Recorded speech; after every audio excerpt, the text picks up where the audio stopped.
Bonjour, je m'appelle Martin Riosec-Fournier, je suis le coordinateur du comité de pilotage des mutuelles qui a organisé cette grande journée au Sénat aujourd'hui, lundi 5 février.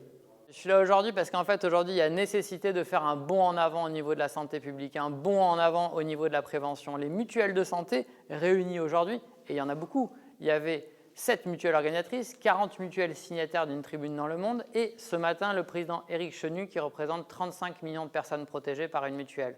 Pourquoi nous sommes réunis? Parce que, je le disais, il faut faire un bond en avant aujourd'hui sur la question de l'amiante et sur la question des pesticides.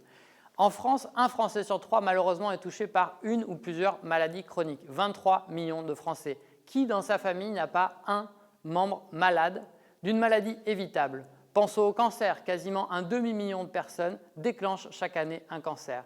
Quels sont les 2 cancers les plus fréquents? Cancer du sein, cancer de la prostate. Quelles sont les caractéristiques de ces cancers? Ce sont des cancers hormonodépendants. Et qu'est-ce qu'on voit au niveau des pesticides? C'est que beaucoup de pesticides sont des perturbateurs endocriniens, c'est-à-dire qu'ils perturbent notre système hormonal.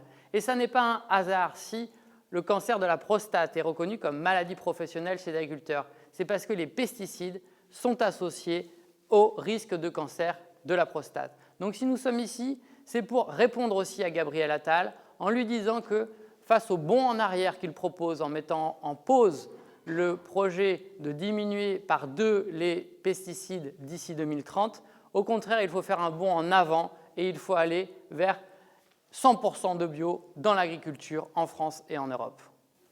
Les grands enjeux sont simples.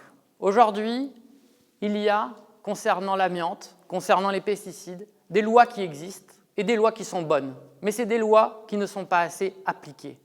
Allons-y sur un terrain concret. Au niveau de l'agriculture biologique, la loi Egalim demande qu'au 1er janvier 2022, 20% de la restauration collective soit en bio. En 2023, où en étions-nous? Nous étions à seulement 7% de bio en moyenne dans la restauration collective. C'est absolument indécent que cette loi ne soit pas respectée quand on sait que les pesticides sont associés à des risques de malformation chez les enfants, quand on sait qu'il y a des clusters d'enfants atteints de cancer en France, quand on sait que 80% des insectes volants ont disparu ces dernières décennies. Et donc, il faut absolument que Gabriel Attal, en tant que chef du gouvernement, fasse appliquer la loi Egalim. Ça, c'est immédiat. Deuxième proposition simple, appliquer la loi sur l'évaluation des pesticides. Aujourd'hui, vous et moi, on traverse la route ou on traverse avec une voiture le feu rouge. On aura une amende, le code de la route ne le permet pas. Bayer-Monsanto, 2021, 1 milliard de bénéfices. Bayer-Monsanto, il n'y a pas un seul de ces bidons de pesticides vendus aux paysans qui a été correctement évalué. En effet, la loi au niveau européen demande que le bidon de pesticides tel qu'il est vendu soit évalué et qu'il est démontré qu'il n'est pas dangereux pour la santé. Ça n'est jamais le cas. Il y a tous les éléments d'une fraude à grande échelle. Qu'est-ce qu'on trouve dans les bidons de pesticides quand on fait des analyses? Des hydrocarbures cancérigènes, des métaux lourds comme l'arsenic. N'oublions pas que c'est dans les années 70 en France que l'arsenic a été interdit parce qu'on savait à quel point c'était un poison dangereux. Donc nous demandons l'application de la loi. La loi par rapport à Egalim de la restauration collective, la loi par rapport à l'évaluation des pesticides avant la mise sur le marché, mais nous demandons aussi d'autres choses. Au niveau du fonds d'indemnisation des victimes de l'amiante et du fonds d'indemnisation des victimes des pesticides, là c'est absolument incroyable. L'État a évalué pour les victimes des pesticides à 10 000 le nombre d'agriculteurs qui pourraient en bénéficier. Aujourd'hui, seulement 1 000 en ont fait la demande. Pourquoi 10 fois moins? Parce qu'en fait, tout est fait pour que les bénéficiaires ne soient pas informés de l'existence de ce fonds d'indemnisation.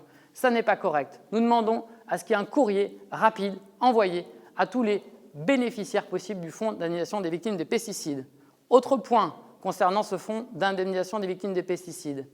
Aujourd'hui, un riverain, et nous en avons dans le colloque, malade, son fils, cancer de la thyroïde, sa femme, Parkinson, il n'est pas éligible au fonds d'indemnisation des victimes des pesticides parce que ce fonds est réservé aux agriculteurs et aux enfants qui ont été exposés in utero aux pesticides. Et donc, il faut élargir les bénéficiaires de ce fonds d'indemnisation des victimes des pesticides et qu'il soit à l'identique du fonds d'indemnisation des victimes de l'amiante.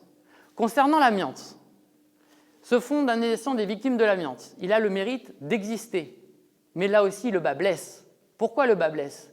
Parce qu'en France, c'est 200 000 tonnes d'amiante qui ont été utilisées entre 1906 et 1997. Et ces 200 000 tonnes, malheureusement, il y en a encore dans les bâtiments publics, dans des écoles, dans des hôpitaux.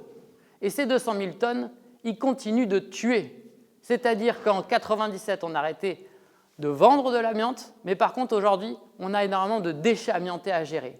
Et ces déchets amiantés, eh bien, il faut absolument qu'on fasse en sorte que le public qui va dans les écoles, dans les hôpitaux, ne soit pas exposé à cette amiante. Et donc, il y a un diagnostic technique amiante qui est obligatoire, mais très souvent, on n'arrive pas à le trouver. Nous demandons à ce que cette loi sur le diagnostic technique amiante soit appliquée. C'est indispensable pour que quand il y a des travaux, il y ait un repérage de l'amiante avant travaux et que les travailleurs prennent soin de leur santé, parce que souvent, les travailleurs sont les premiers exposés, que ce soit par rapport à l'amiante ou aux pesticides.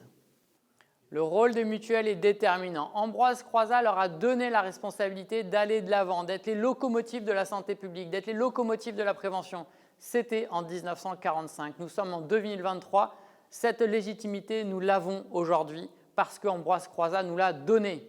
Nous l'avons aussi parce que le mouvement mutualiste a ses racines au Moyen-Âge, des racines d'entraide, des racines de fraternité, des racines de démocratie. Nous avons des valeurs puissantes qui ont traversé les siècles. Et aujourd'hui, ces valeurs, elles ont besoin de s'exprimer parce que face au grand bond en arrière que propose Gabriel Attal avec le retour au tout pesticide où on sera tous morts, c'est le grand bond en avant dont nous avons besoin. Et nous avons besoin d'une Europe 100% bio, d'une France 100% bio et de le faire en une génération en sécurisant les revenus des agriculteurs. C'est ça l'avenir pour la santé publique et ce n'est pas le grand bond en arrière que propose Gabriel Attal.